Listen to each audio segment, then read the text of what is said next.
What's going on, everybody? Welcome back to Pete's Carport. I'm pretty excited right now because there's been a lot going on these Mercedes that I've been working on. If you guys haven't been tuning in, this is the 190E.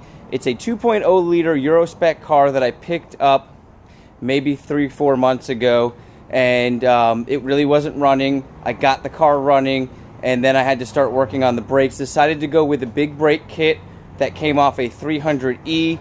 Put some slotted and drilled rotors on there and got the calipers on after restoring the Ronal rims that you're about to see, and they didn't fit. So I had to pick up some spacers. I kind of didn't want to go that route in the beginning. I got the front spacers in. They fit perfectly. The rims looked insane. So I ordered another set of spacers in. They came in completely wrong. They weren't even the same type. And I actually went to the site and did a second order right from the order. So I called up. They said, wow, actually you had received the wrong ones the first time, and ironically they were the correct ones for the Euro spec car. So with that said, the gentleman helped me order another one. They came in completely wrong, didn't fit again. So I tried calling back up, and at the time they just were too busy. So I went online, I searched through what I thought I needed, and ended up finding the right ones, ordered them. They just came in today, and they fit perfectly. So I've got the car jacked up, so I have not yet seen this. You guys are getting this reveal with me of how this fitment's gonna look. Now, I'm gonna fill you guys in. I also just found out that the fuel filter got clogged in the meantime of this being up on jacks for a month, not running, because of all the old gas that had been running through it. So I pulled the fuel filter, ordered another one. So this is just to show the rims, but I am absolutely excited about this because I didn't think I was gonna like the spacers. Now this car is jacked up right now, so I'm gonna let it down so we can see how it sits. But I already know it's gonna look awesome because the front looked insane. And I was very excited about getting the squared look. So let's go ahead and start lowering down these jacks. I got one on each side right now. So that one's down.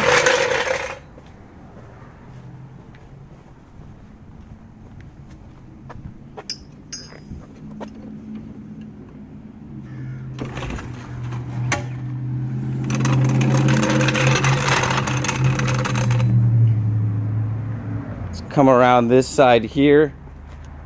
Exactly what I wanted. It gives that little bit of a wider stance, which I was not thinking I was going to like at first, to be honest with you. The car sat pretty low now. The tires were extremely flat.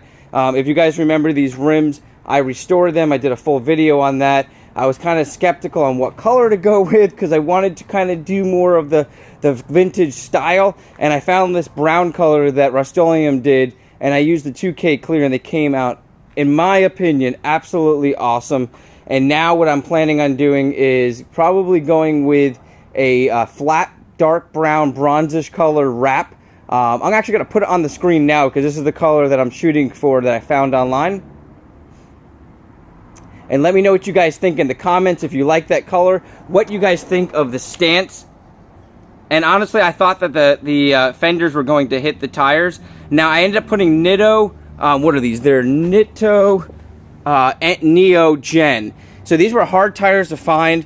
Tire Kingdom found them for me. I have a whole story to that too. They actually messed up the rims and didn't want to take responsibility, and it was way beyond what should have been acceptable. And we'll talk about that possibly in another video, but they ended up sending me out a check to fix them. I didn't go after them hardcore. I only asked for $100 just to pick up more supplies to restore them.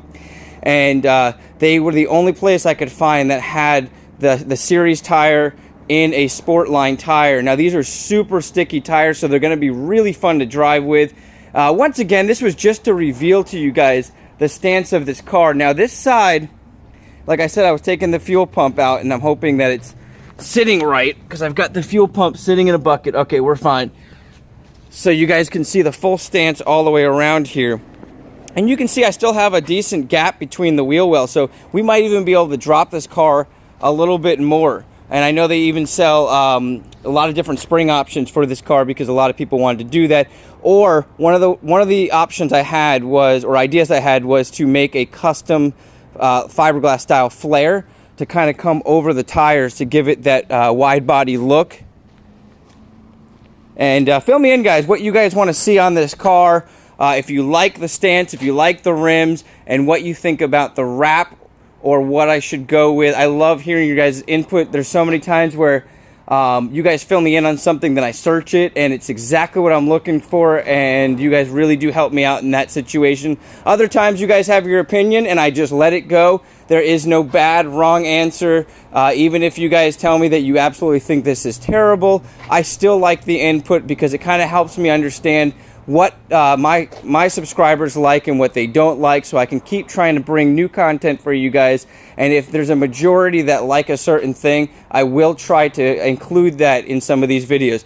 So this is the 1985 Mercedes 190e 2.0. It is a 5-speed manual Euro spec car, and there's going to be a lot coming on this. I know I mentioned this in every video. The SC300 is probably one of the more main focuses on the drift build, but I didn't say this. This car actually died. I'll talk about that in an upcoming video.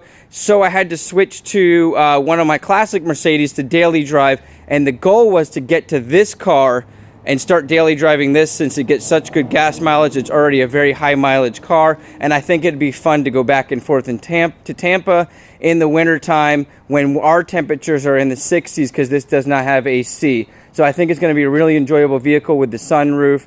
And everything working on it. So once again, my name's Pete, guys. This is Pete's Carport. Let me know what you guys think in the comments, and have an awesome day and a great weekend.